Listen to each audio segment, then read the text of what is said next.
एक टाइम था जब हार्दिक एक प्रोफेशनल क्रिकेटर था, ऑल इंडिया स्कूल गेम्स का स्टार। बट जब लाइफ ने उसे टफ चॉइसेस दिए, उसने बैट को छोड़ा और कैट को पकड़ा। Belonging from a middle class family, having lots of dreams and responsibilities, but today Hardik has the letter of I M Shillong in his hand. ये कहानी है एक क्रिकेटर की जो एमबीए का फिनिशर बना। ये कहानी है हार्दिक की। So Hardik, welcome to the show. Thank you Wilson sir. और कैसा लग रहा है अभी आई एम शिलोंग कन्वर्ट हुआ है तो?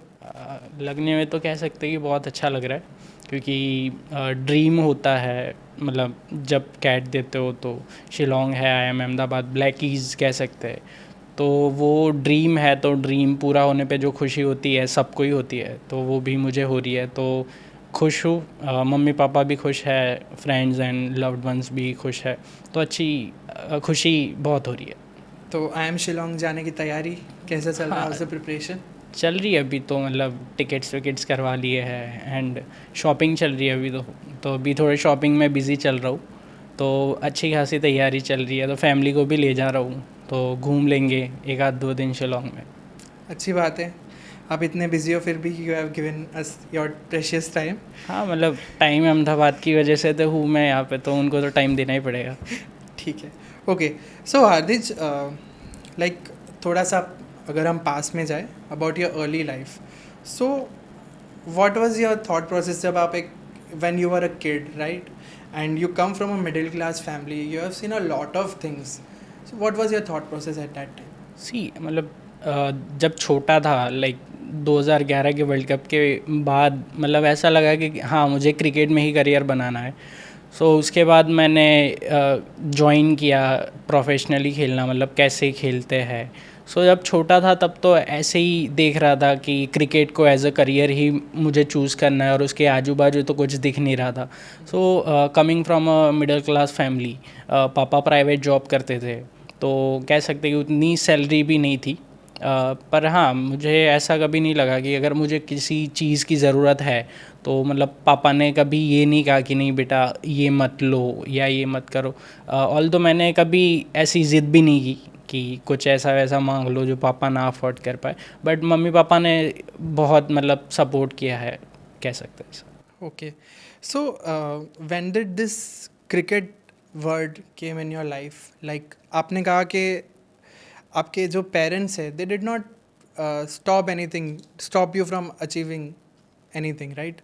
Your passion especially for cricket. So ये क्रिकेट की कहानी कहाँ से स्टार्ट हुई बेसिकली?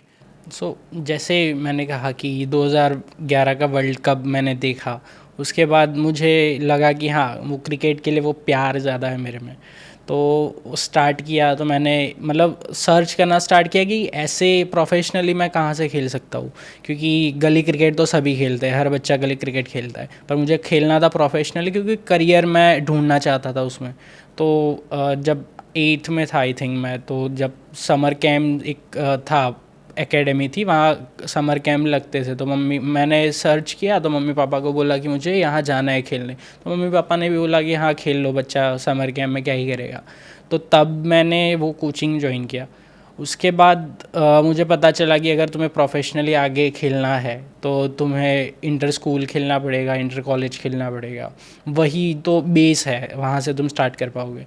तो तब मैंने 9th में दीवान बल्लू भाई स्कूल है, वो क्रिकेट खेलती थी इंटर स्कूल। तो स्पेशली मैं कहूँ कि स्कूलिंग मैंने दीवान बल्लू भाई से इसलिए की क्योंकि वो क्रिकेट खेलते थे, और same goes for my college. Okay. तो मतलब आप क्रिकेट में आपका जो स्ट्रॉन्ग पॉइंट था वो क्या था? वाज इट बैटिंग, फील्डिंग या विकेट हाँ, कीपिंग, क्या था? मतलब विकेट कीपर बैट्समैन था मैं। अपनी स्कूल की टीम के लिए भी ओपन किया है, अपनी कॉलेज की टीम के लिए भी ओपन किया है। तो विकेट कीपिंग और ओपनिंग बैट्समैन तो था ही, प्लस मुझे फील्डिंग भी बहुत ज़्यादा पसंद थी। ओके।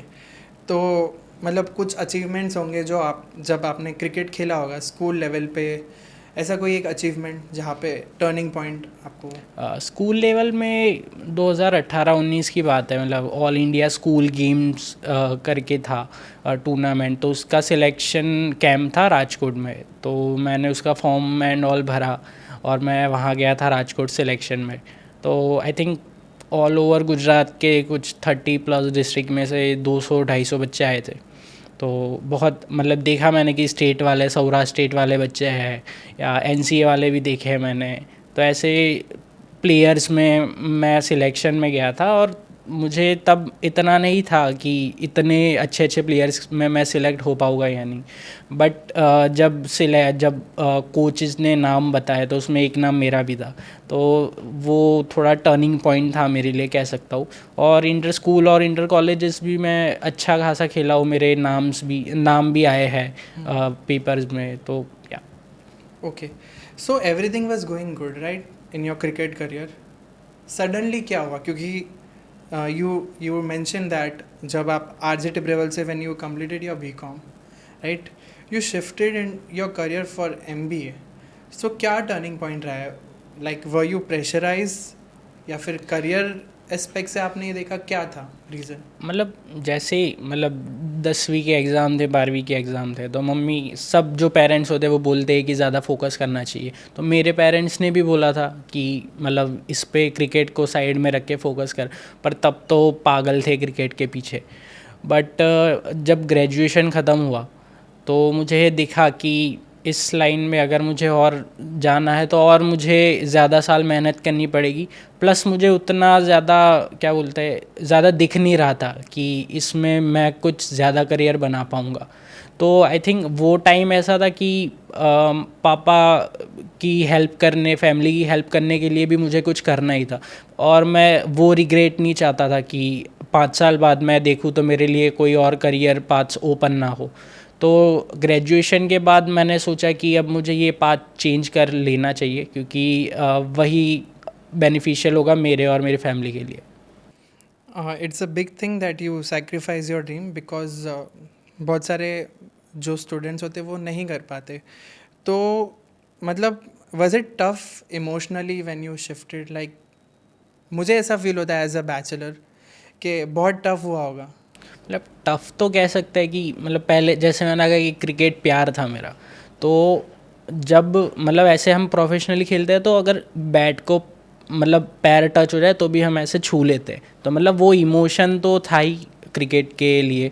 बट उस टाइम थोड़ा प्रैक्टिकल भी सोचना था, क्योंकि फाइनेंशियल कंडीशन इतनी भी अच्छी नहीं थी कि मैं खेलता जाऊँ और पापा पैसे देते जाए, तो उतनी भी स्ट्रॉन्ग नहीं थी, तो वो भी सोचना था मम्मी पापा के बारे में। तो इमोशनली तो बहुत ही स्ट्रेसफुल कह सकता हूँ मैं कि वो छोड़ के तुम एक करियर छोड़ के दूसरे करियर पे शिफ्ट कर रहे हो, तो इमोशनली बहुत हार्ड था मैं कह सकता हूँ। ओके, तो when you decided to pursue an MBA, what motivated you? Was it a gradual decision? It was a moment of clarity or somebody suggested you?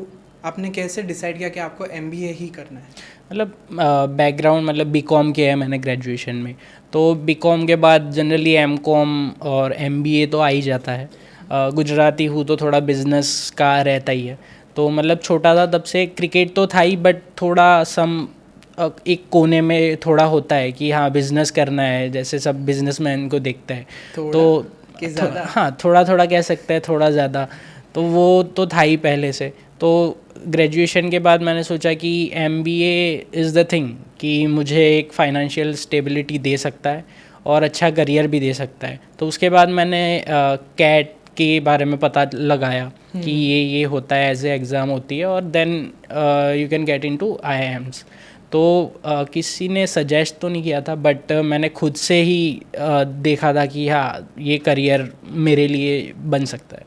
Okay, तो जैसे आप आरजे टिब्रेवल में पढ़ते थे, so RJ Tibrewal according to us is also known for CA right? वो CA को ज़्यादा support करते हैं। इसके अलावा how did that college shaped your academic things? कुछ सब्जेक्ट्स होंगे या फिर ऐसे कोई मेंटोर होगा आपका जिसने हाँ, आपको थोड़ा शेप किया होगा वहाँ पे?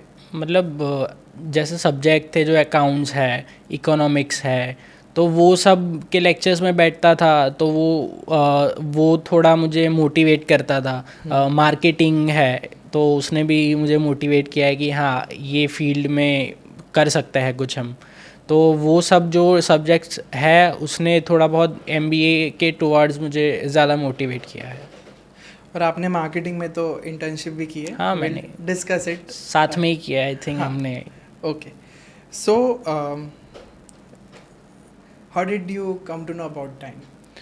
सो जब मैं सर्च कर रहा था कि कैट क्या है एंड ऑल, तो इंस्टाग्राम पे भी देखे है, टीवी एड्स में भी मैंने देखा है कि एक ऐड आती थी आई एम फ्रॉम टाइम करके. तो वो ऐड मैंने देखी थी, तो तब पता नहीं था कि क्या है ये ऐड और किसके लिए, और तब जानना भी नहीं था. तो जब मैंने सब सर्च स्टार्ट किया तो मैंने देखा कि टाइम इंस्टीट्यूट है जो टॉप में आ रहा है हर सर्च की लिस्ट में. तो तब मुझे पता चला कि हाँ ये ऐड थी इसके लिए, कैट के लिए. तो उसके बाद मैंने वहाँ से एड्रेस निकाला और विज़िट किया मैंने टाइम अहमदाबाद का सेंटर. तो तब वहाँ से कंसल्टिंग मतलब जब बात की वहाँ कि कैसे होता है, क्या कोर्स रहेगा, तो मुझे अच्छा लगा कि ये कोर्स ये रहेगा और ये तुम मतलब टाइम ये प्रोवाइड कर रहा है. तो एटमॉस्फेयर भी अच्छा लगा और टाइम का नाम तो था ही पहले से. तो उसके हिसाब से मैंने फिर वहाँ ज्वाइन कर ली क्लासेस. अब कैट प्रेप, आपका कैट प्रेप जर्नी क्या रहा है? मतलब व्हेन यू जॉइंट, क्योंकि you come from a Gujarati medium background right, आपके लिए VARC थोड़ा चैलेंजिंग रहा होगा. आयरन इज़ के VRC एक स्कोरिंग सब्जेक्ट है, बट आपके लिए वो क्या चीज़ थी? सो लाइक 12th तक तो मैंने गुजराती मीडियम में ही किया है. तो उसके बाद चेंज किया मैंने इंग्लिश मीडियम में कॉलेज में.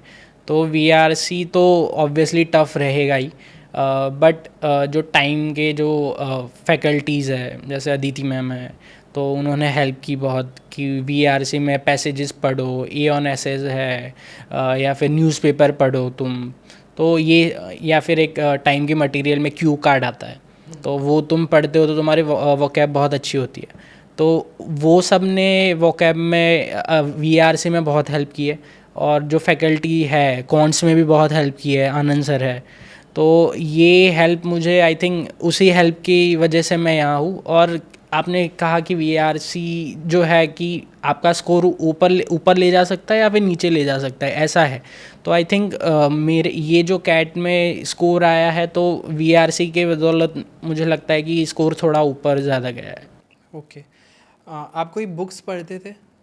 नहीं मतलब ऑनेस्टली स्पीकिंग कि मैं उतना कोई बड़ा फ़ैन नहीं हूँ बुक्स एंड ऑल पढ़ने का. तो बुक्स तो मैं ज़्यादा पढ़ता नहीं था. न्यूज़पेपर मैं पढ़ता था, ए ऑन एसेस थे तो मैं थोड़ा पढ़ लेता था. थोड़ा सोशल मीडिया आप स्क्रॉल कर लो तो अच्छे खासे आर्टिकल्स मिल जाते हैं आपको. और I think social media help करता है आपकी. आप अनजाने में पता नहीं क्या स्क्रॉल करते रहते हो, पर हेल्प करता है सोशल मीडिया आपके. ओके.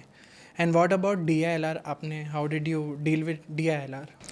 DILR तो मतलब जो फैकल्टी है सर ने तो हेल्प की ही है कि रोज़ के इतने सेट सॉल्व करो, या फिर सूडो को खेलो, या मैं चेस खेलता था मैं, क्योंकि मैंने सुना था कि चेस खेलने से आपका माइंड अच्छा रहता है. तो उसमें ज़्यादा DILR में उन सब ने ज़्यादा हेल्प की है. प्लस टाइम का मटेरियल तो है ही, क्योंकि पास्ट ईयर के पेपर्स है वो तुम सॉल्व कर लो तो अच्छा खासा DILR में हेल्प मिल जाती है. प्लस पजल्स थे तो मतलब तो आपको मज़ा भी आता है थोड़ा बहुत करने में. तो DILR में ये हेल्प रही है.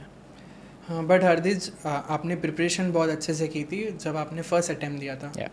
But when the results came for CAT 23, it was like a major heart break for you right? So मतलब CAT 23 भी मैं कह सकता हूँ कि फुल फ्लैज तैयारी में ही मैंने दिया था पूरे साल मतलब हार्ड वर्क करके. पर जब रिज़ल्ट आया तो पता ही था कि कुछ ज़्यादा होने नहीं वाला. तो ये रिज़ल्ट आया, स्टिल मैंने IIM सिरमौर कन्वर्ट किया था वो रिज़ल्ट से. बट आई थॉट कि मैं IIM सिरमौर से बेटर डिज़र्व करता हूँ और मैं इससे भी ज़्यादा हार्ड वर्क कर पाऊँगा. तो थे मतलब मम्मी पापा ने कहा था कि जो मिल रहा है ले ले, मतलब ज़्यादा आगे छोड़ दे, अभी मिल रहा है तो लेके निकल लो, बाकी 2 साल बाद देखेंगे क्या होगा. बट मुझे था कि इससे ज़्यादा डिज़र्व मैं करता हूँ, तो दैट्स वाई मैंने सोचा कि छोड़ो, मैं एक और बार ट्राई करना चाहूँगा. ओके. और CAT 24 के लिए क्या स्ट्रैटेजी थी? मतलब आपने कुछ तो सीखा होगा, क्योंकि everything was going very good, you were very consistent, but still you couldn't crack it. Like उसके बाद आपने क्या सोचा? लाइक और टाइम में अगर आपने इंटर्नशिप्स किए मार्केटिंग के रिलेटेड, तो थोड़ा उसका भी डिस्क्रिप्शन दे दीजिए कि हाउ दैट हेल्प यू. मतलब in building CAT your profile? CAT 23 की बात करें और कैट 24 की बात करें तो बहुत मेजर डिफरेंस नहीं है। जो जो एक थिन लाइन होती है वही आपकी हेल्प करती है, या तो अंदर जाओगे या तो बाहर रहोगे। तो कैट 24 में मैं थोड़ा ज़्यादा सीरियस कह सकता हूँ कि और हो गया था। सुबह उठ के कंपलसरी मैं 4-5 आरसी लगाता था टाइमर लगा के, जैसे फैकल्टीज़ ने बताया था कि ये करना चाहिए। और रोज़ के 2 DLR सेट सॉल्व करो, 15 मतलब 30-40 क्वेश्चन कॉन्स के रोज़ करो। तो ये डेली का मेरा रहता था। तो इसने आई थिंक एक जो स्टेप ज़्यादा कह सकते हो टूवर्ड्स माई कैट जर्नी, ये एक स्टेप मैंने ज़्यादा लिया है। इंटर्नशिप की बात करें तो मैंने 2-2.5 मंथ वहाँ टाइम अहमदाबाद पे इंटर्नशिप की है, और वो बहुत ही अच्छा एक्सपीरियंस था। तो मैं कह सकता हूँ मतलब एटमॉस्फेयर बहुत ज़्यादा अच्छा था। जो लोग हैं वहाँ पे बहुत अच्छे हैं, हेल्पफुल है, तो एक्सपीरियंस बहुत अच्छा था। ओके। आपने कितने मॉक्स दिए होंगे कैट के लिए? कैट के मतलब जब आप पूरा पैकेज जो लेते हो तो उसमें आई थिंक 35 के अराउंड मॉक्स होता है। मैंने 30+ मॉक्स तो दिए थे, प्लस जो पास्ट ईयर पेपर है उसको पास्ट ईयर पेपर्स कुछ 4-5 साल के अवेलेबल है आई थिंक। तो वो 4-5 साल के पास्ट ईयर पेपर मैंने दिए थे और 35+ मॉक्स दिए थे, प्लस सेक्शनल जो है तो वो तो हर दूसरे तीसरे दिन मैं देता रहता था। ओके। एंड हरदीज, बहुत सारे स्टूडेंट्स ऐसे होते हैं जैसे कि समझ लो उन्हें रिपीट करना होता है, but at some point they get demotivated. वो तो या तो in the form of mock, in the form of people demotivating them, ये भी हो चुका है Yeah. पास्ट में। तो ऐसे स्टूडेंट्स को आप क्या सजेस्ट करना चाहते हो कि वो कंसिस्टेंट रहे, वो गिव अप ना करे? बिकॉज सी कैट एक ऑलरेडी एक चैलेंजिंग एग्ज़ाम है, इसमें you need to have strong guts to face it. तो आपके लाइफ में या आपके जो जर्नी में what was that one thing that kept you moving ahead? उसकी बात करें तो सबका अलग अलग होता है कि किसी को जल्दी कोई अगर बोल दे तो वो उनको जल्दी लग जाता है कि डीमोटिवेट हो जाता है, कुछ नहीं होते। मुझे आई डोंट थिंक कि मुझे किसी ने डीमोटिवेट किया है, पर मेरे अंदर से था कि मुझे करना तो पड़ेगा क्योंकि मिडिल क्लास फैमिली से आता हूँ, पापा की हेल्प तो करनी ही है। तो आई थिंक वो जो है कि मतलब पापा की हेल्प करनी ही है, तो वो एक फैक्टर था कि मुझे पुश किया टुवर्ड्स कि तुम्हें करना ही है और इस साल करना है तुम्हें, क्योंकि अगले साल आई डोंट थिंक कि मैं भी एग्जॉस्ट हो चुका था, तो मुझे नहीं लगता कि अगले साल मैं देता या नहीं देता। तो वो एक चीज़ थी कि तुम्हें अगर तुम्हें खुद का देखना है कि तुम्हारी खुद की रिस्पॉन्सिबिलिटीज़ क्या है, वो एक फैक्टर है कि तुम्हें मोटिवेट कर सकता है। लोग आएंगे, बोलेंगे, डिमोटिवेट करेंगे, पर तुम्हें खुद पे अगर विश्वास है तो तुम कर सकते हो। तुम्हें दूसरों की सुननी नहीं है क्योंकि एट द एंड जर्नी तुम्हारी है। दूसरे से बहुत छोटा रोल प्ले करते हैं, उतना बड़ा रोल नहीं होता, बट जर्नी तुम्हारी है तो तुम्हें ही डिसाइड करना है कि क्या करना है क्या नहीं करना है। Okay. Now coming to your GDPI prep, आपने GDPI प्रेप में कितने मॉक्स दिए थे? Because this question is the most important, because आप अगेन गुजराती मीडियम बैकग्राउंड से हो। PIs में मोस्टली इंग्लिश प्रेफरेबल होती है, इंग्लिश ही होती है। हाँ, कम्युनिकेशन स्किल्स बहुत देखा जाता है। तो how did you deal with that? Mock GDPIs तो मैंने I think 8 to 10 mock PIs दिए होंगे, बट वो मॉक PIs के बाद में जो तुम्हारा डिस्कशन होता है सर के साथ, मैम के साथ, कि तुम्हें इसमें क्या इम्प्रूवमेंट करनी चाहिए क्या नहीं करनी चाहिए, तो उसमें बैठते थे। मतलब क्लास भी लगती है तो क्लास में बैठते हो तुम, तो सर बताते हैं, मैम बताते हैं कि तुम्हें ये करनी चाहिए। सबकी स्टोरी अलग अलग है, तो पर्सनल मेंटरिंग तुम्हें हर बच्चे को करनी पड़ेगी। और जो कि टाइम अहमदाबाद करता है, पर्सनल बैठ के तुम आधा घंटा बैठ के वो बताते हैं कि तुम्हारी ये स्टोरी है, तुम्हें ये ऐड कर सकते हो, ये नहीं बोलना है, तुम्हें इंटरव्यू में पैनलिस्ट के साथ कैसे बात करनी है, ये अवॉइड करना है। तो वो सब GDPI मॉक्स में मुझे बहुत हेल्पफुल लगा है। ओके। एंड आफ्टर, मतलब जब आपने कैट दिया, आपका रिजल्ट आया, आपको कौन से आईएम से कॉल आया था? जब रिज़ल्ट आया तब मतलब कॉल्स मेरे थे IIM Shillong, Lucknow, all the cap calls थे, त्रिची मतलब विशाखापट्टनम सभी थे।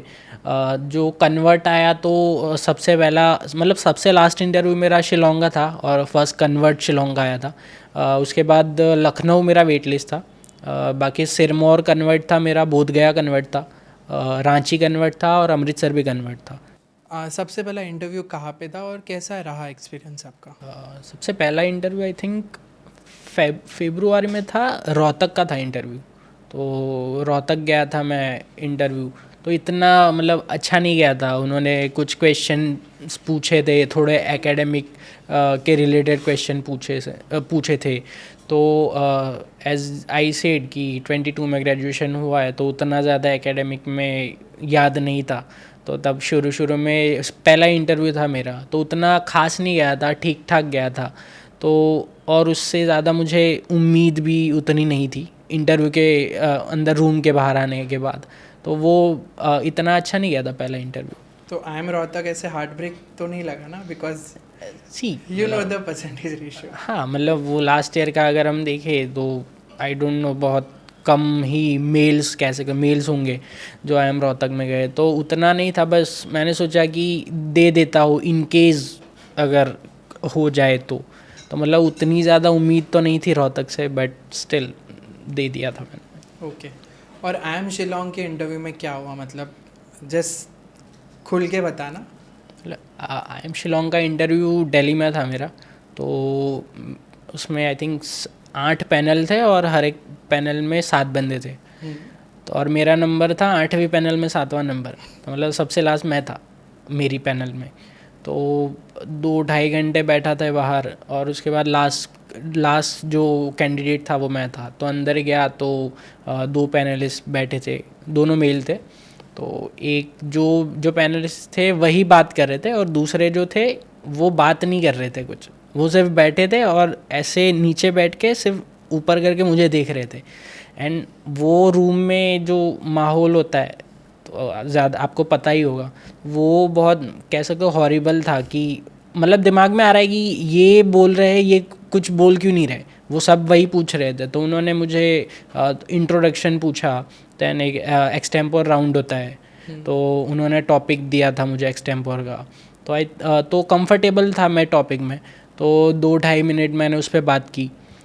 उसके बाद उन्होंने वर्क एक्स के रिलेटेड थोड़ा पूछा। तो आपने अभी जैसे क्वेश्चन पूछा आगे कि तुमने मतलब क्रिकेट खेल रहे थे तो MBA क्यों स्टार्ट किया, तो वही सेम क्वेश्चन उन्होंने इंटरव्यू में पूछा था कि हार्दिक तुम क्रिकेट खेल रहे थे तो क्यों। तो जैसे अभी मेरा आंसर था वैसे ही सेम आंसर था, तो वो सेटिस्फाइड लगे तब। थोड़े उन्होंने करंट अफेयर्स पूछे थे, इंडिया की GDP पूछी थी, GDP रेट पूछा, रेपो रेट पूछा, रिवर्स रेपो रेट पूछा, वही सब पूछे। तो जो मेरी फ़ाइल थी मेरे हाथ में थी, तो जो दूसरे पैनलिस्ट बैठे थे उन्होंने बोला कि फ़ाइल दो। तो मैंने बोला कि सर आप बोलिए तो मैं वो डॉक्यूमेंट्स निकाल के देता हूँ। तो उन्होंने बोला नहीं मुझे फ़ाइल ही दे दो। तो उनको मैंने फ़ाइल दी, तो वो चेक कर रहे और मैं सेम मैं उनको साइमल्टेनियसली आंसर दे रहा हूँ। तो उन्होंने देखा ऐसे, तो मैंने मेरे जो क्रिकेट के जो मेरे नाम आए थे अच्छे परफॉर्मेंस वाले, तो वो पेपर कटिंग्स मैंने अंदर लगा के रखे थे। तो वो देखते देखते वो पेज पे रुक गए और वो देखने लगे। तो उन्होंने बोला कि हाँ तुम्हारे पास पेपर कटिंग्स है। तो मुझे लगा कि हाँ उन्होंने कुछ तो पूछ लिया। उन्होंने लगा कि हाँ सर वो नाम भी मतलब मेरा फ़ोटो भी आप देख सकते हो अंदर। तो फिर वो हंसने लगे थोड़े। तो उसके बाद वही था कि उन्होंने थोड़े क्वेश्चन पूछे वर्क एक्स के, उसके बाद पूछे और उसके बाद उन्होंने बोला कि ठीक है इंटरव्यू ख़त्म हो गया, तुम एक टॉफ़ी लेके जा सकते हो। मैंने टॉफ़ी उठाई और मैं बाहर गया तो मैंने देखा कि टॉफ़ी का रैपर तो था, अंदर टॉफ़ी नहीं थी। तो दैट वाज फनी। तो आपको ऐसे इंट्यूशन नहीं आता है कभी कभी कि मैंने अगर वो चीज़ अटैच नहीं की होती तो मेरा सिलेक्शन नहीं होता? आई थिंक मुझे लगता है, मुझे क्या मतलब ऑलमोस्ट जो मेरे जानने वाले हैं उनको लगता है कि ये जो हुआ है तो क्रिकेट का बहुत बड़ा हाथ रहा है इसमें। और मैं भी मानता हूँ कि क्रिकेट का बहुत बड़ा हाथ रहा है, क्योंकि ये स्टोरी है आपकी। Current affairs and work ex वो तो सब में कॉमन है ही, पर ये जो स्टोरी है और तो क्रिकेट की जो स्टोरी है, तो आई थिंक उसका तो अच्छा खासा हाथ रहा है। तो है जो यहाँ हूँ तो क्रिकेट का हाथ काफ़ी रहा है। थोड़ा सा पीछे चलते, जब आप GDPI देने गए थे, मॉक मतलब जो PI आप देने गए थे शिलोंग में, तो आपने देखा होगा कि यार वहाँ पे IITians भी है, राइट? वहाँ पे कोई है जिसका वर्क एक्स है, जिसकी प्रोफाइल आपसे ज़्यादा है। तो क्या आपको ऐसे डर लगा था कि यार मैं तो क्रिकेट खेल के कैट दे रहा हूँ और अभी यहाँ तक पहुँचा हूँ, तो क्या आपका माइंडसेट था? मतलब जब कैट का फॉर्म भरते हो ना, उसके आई थिंक 10-15 दिन बाद आ जाता है कि कितने बच्चों ने दिया है। तो ऑलमोस्ट तुम compete कर रहे हो 3 लाख से ज़्यादा बच्चों में, और उसमें से काफ़ी बच्चे ऐसे हैं कि कोई IIT से है, कोई बहुत बड़े इंस्टीट्यूट से, किसी का वर्क एक्स है डेलॉइट में, कोई पेप्सिको में वर्क एक्स है, कोई टाटा कंसल्टेंसी में है। मेरे एक खास 2 दोस्त हैं, दोनों IIT बॉम्बे से है। तो थोड़ा लगता है कि यार हार्दिक तूने क्या किया, ये सब तो इतना करके बैठा है और तूने तो कुछ किया ही नहीं है, तेरे पास सिर्फ यही है जो है, यही स्टोरी है तेरे पास, और तो कुछ है नहीं। और बाकी के वर्क एक्स है, कोई अच्छा पैकेज ऑलरेडी लेके बैठा है। मैंने किसी किसी से बात की है तो बहुत अच्छा पैकेज लेके बैठे, स्टिल कैट दे रहे। और उनको मैंने पूछा कि अगर नहीं होगा तुम्हारा तो क्या नेक्स्ट, तो उनका तो सिंपल था कि नहीं होगा तो क्या है, वो उनका अच्छा पैसा आ रहा है, उनको कोई टेंशन है नहीं। तो अंदर से थोड़ा होता है कि यार उन लोगों के पास कुछ है तो मेरे पास तो अभी कुछ है नहीं, जो है यही है। तो थोड़ा रहता है, बट वही कह सकते हैं कि तुम्हारे पास खोने के लिए तो कुछ है नहीं, तो देना है तो अपना बेस्ट ही देना है। डेलॉयट से परम अग्रवाल की याद आ गई, जिसने IIMA कन्वर्ट किया था। तो staying in Ahmedabad, did you ever dream of IIMA? और आपके तो बाजू में ही IIMA है। हाँ, मतलब मेरी कॉलेज IIMA वाला ब्रिज उतरते ही मेरी कॉलेज है। हाँ, तो कभी ऐसे क्लिक हुआ कि यार जब आपने when you decided to pursue an MBA कि यार IIM अहमदाबाद भी एक तो होना चाहिए? मतलब जो कैट के लिए जो फॉर्म भरते हैं ना, कोई भी कैंडिडेट हो कोई भी, तो उनका फर्स्ट ड्रीम तो IIM अहमदाबाद ही होता है। और मैं तो देखता था उसका कैंपस, क्योंकि जब ब्रिज से आप क्रॉस करते हो तो दोनों कैंपस दिखते हैं आपको। तो और टाइम अहमदाबाद भी हर साल ले जाता है, एक टूर होता है उनका हर साल। तो जब देखते हो आप कैंपस तो आपको लगता है कि यार क्या ही, मतलब किस अलग दुनिया में आ गए हो आप, क्योंकि उसका कैंपस अलग ही लेवल का कैंपस है, बेस्ट कैंपस कह सकता हूँ मैं। तो ड्रीम तो था ही कि IIM अहमदाबाद तो जाना है, बट कैट का आप कुछ कह नहीं सकते। वो 2 घंटे में क्या होगा आपको कभी पता नहीं रहता, कि आप पूरे साल 99 ला रहे हो मॉक्स में और 2 घंटे में कुछ भी ना हो। ऐसा भी मैंने बहुत बंदे देखे हैं कि ऐसे हो सकता है। तो रिज़ल्ट आने के बाद पता था कि हाँ IIM अहमदाबाद से कॉल नहीं आएगा। तो वो मतलब ऐसा अंदर रिग्रेट नहीं था कि यार क्यों नहीं आया, बट वो खुशी थी कि हाँ लखनऊ और शिलोंग तो आ गए। Something is better than nothing, right? CAT के दिन क्या, मतलब क्या सीन था कैट के दिन? कैट के दिन था ऑब्वियसली सेकंड स्लॉट था मेरा, तो उतना पता था कि अगर कुछ चेंज होगा तो फर्स्ट स्लॉट में आ जाएगा तो पता चल जाएगा। प्लस जो चेंज आई थिंक इस साल चेंज किया था उन्होंने कि DLR में 5 सेट दिए थे उन्होंने। तो ये चेंज हमें पता चल गया था जब हम लास्ट के 2-3 मॉक्स दे रहे थे, क्योंकि टाइम ने भी चेंज कर दिया था। आई डोंट थिंक, मुझे नहीं पता कि हाँ ईम कैट्स में कब पता चला, कैसे पता चला। तो उन्होंने चेंज कर दिए थे उनके मॉक्स, कि मैं लास्ट मॉक देने गया था, इन्विजिलेटेड होते थे, तो वो मॉक देने गया तो तब मैंने ऐसे DLR का सेक्शन जब खोला तब देखा कि ये 5 सेट कहाँ से आ गए। तो वो जो प्रेशर आप एकदम देखते हो कि 5 सेट आ गए, क्यों चेंज हो गया, तो वो प्रेशर मुझे कैट में नहीं लगा। क्योंकि मैं ये फेस कर चुका था। तो कैट में वही था कि अंदर गया, थोड़ा स्ट्रेस तो था ही, आजू बाजू सभी स्ट्रेस में थे। तो VRC का सेक्शन अच्छा गया था मुझे लगा वहाँ तक, क्योंकि 1-2 RC अच्छा ईजी थे।